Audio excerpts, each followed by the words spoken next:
In the quiet and picturesque town of Pont-Saint-Esprit in southern France, life in the early 1950s was serene and predictable. Residents went about their daily routines, greeting neighbors, attending to their gardens, and living a life of simple contentment. However, this tranquil existence was shattered in the late summer of 1951 by an event so terrifying that it became known as Le Pain Maudit, the cursed bread. It began on August 16, 1951, when the town's only bakery, owned by the amiable Monsieur Roch-Briand, sold what appeared to be a normal batch of bread.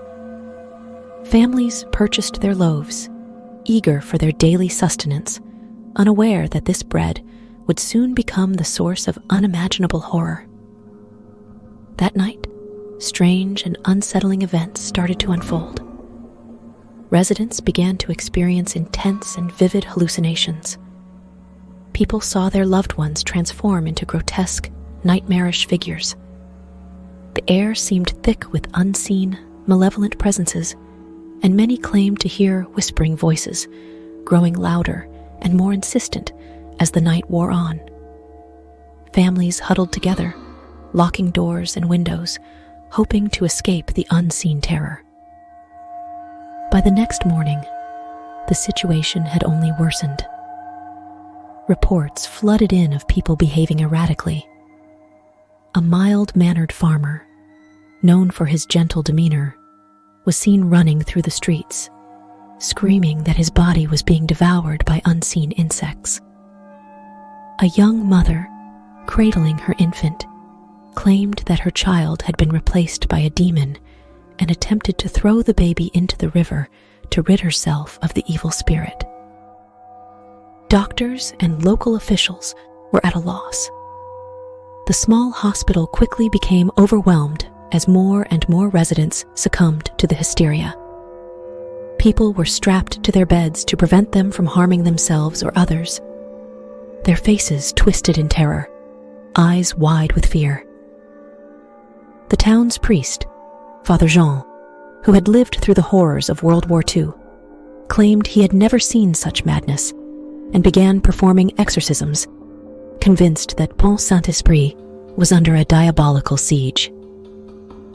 Amidst the chaos, one of the town's oldest residents, Madame Laurent, who was known for her knowledge of local history and folklore, claimed she knew the source of the horror.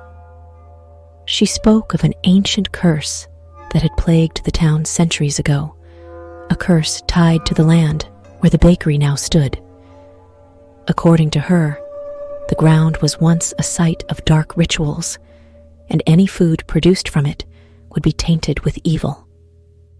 As the days wore on, the French government sent in experts to investigate. They initially suspected ergot poisoning, a condition caused by a fungus that infects rye and other cereals, leading to symptoms of insanity and hallucination. However, the tests for ergot came back negative. The real cause remained elusive, deepening the mystery and fear. Then, almost as suddenly as it had begun, the terror abated. The hallucinations ceased, and the town slowly returned to a semblance of normalcy. The once bustling bakery closed its doors, and Monsieur Briand, the baker, was never seen again. Some say he fled in shame, believing his bread had caused the madness, while others whispered that he had been claimed by the spirits that haunted the land. Years later, declassified documents revealed that the French government, along with the CIA, had conducted secret experiments involving LSD and other psychoactive substances in various locations, including Pont-Saint-Esprit. The bread that had caused such horror had been deliberately contaminated as part of these experiments. The revelation was cold comfort to those who had lived through the nightmare. For the residents of Pont-Saint-Esprit, the horror of Le Pain Maudit was a reminder of how easily their peaceful lives could be shattered by unseen forces, whether they be ancient curses or the machinations of powerful, unseen hands. To this day, the town bears the scars of that summer, and the story of the cursed bread is told with a shiver, a testament to a time when an idyllic town became the epicenter of a living nightmare.